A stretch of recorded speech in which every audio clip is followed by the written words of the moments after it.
about this. I don't think we talked about this specific program, but remember we were going through the list of all the different programs. Oh, This no. one from Corey Tosher on Twitter X. Breaking Trudeau government funds research into gender politics and Peruvian rock music.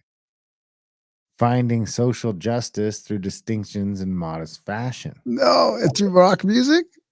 All while 2 million Canadians use food banks. It's just a little bit troubling when we see what we have spent money on. So there's 2 million Canadians right now that are relying on the food bank to eat. 1 in 4 Canadians are foregoing meals because they can't afford to feed themselves. Meanwhile, we have at the University of British Columbia for $20,000. I wonder how many meals we could feed on this one. They studied gender, politics, and Peruvian rock music. Not Canadian, but Peru. Does anyone want to defend that or explain that? If not, that's all right. Next one would be, we would have large-scale archaeological video game analysis.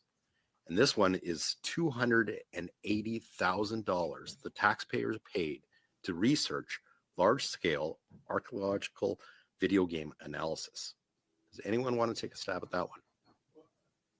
I'll happily jump in here because the question you're raising is the topics of the research projects that do in fact get selected for funding. And how do we arrive at that? And, I can remember, would you agree that those two examples, would you agree that funding? Well, again, I don't want to judge these because I don't know the proposals, but I do know, for example, that recently we the world awarded a Nobel Prize to Jeff Hinton. Okay, but back to Canada. The problems Canadians face and the solutions that can be found at institutions, and we're giving $280,000 for research to large-scale archaeological video game analysis. It is a tough pill to swallow, sir.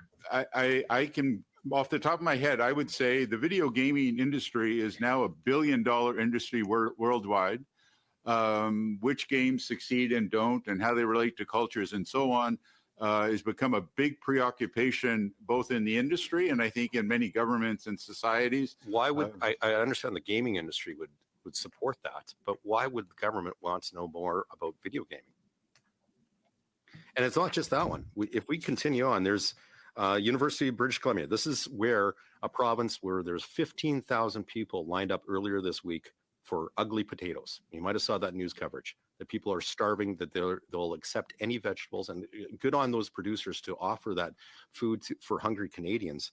But here's one is reframing gender and race in music therapy and its pedagogy.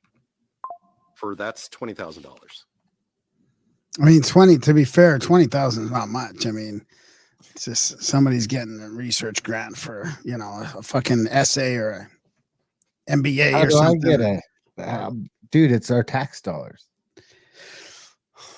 I know, but dude, that's just there's way bigger fish to fry in that category. We went over it, millions and millions and millions going all over the world. Oh, yeah, Sure. So, and why would he pick a 20? We could pick a $5 million one right off. What? It's a 2-minute clip. I'm sure they've gone through them all. It's just, the trending one right now. Okay. Well, I don't know. I mean, I don't think those interviews are very long. Like he just picked, I mean, I know they're like catchy titles and stuff that seem like they shouldn't even be things, but. All day.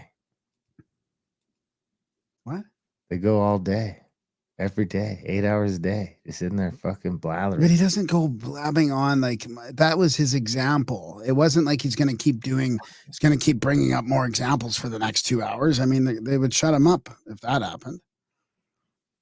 They can't shut him up. It's committee. Oh, they can shut him up. I don't buy it. How do they shut him up? Bullshit. What do they do? Well, they say your time's up. Well, that's only in the question period. No, but I mean, he's not going to get to read out like 100 examples. Like, I don't think. It's my opinion. He's probably got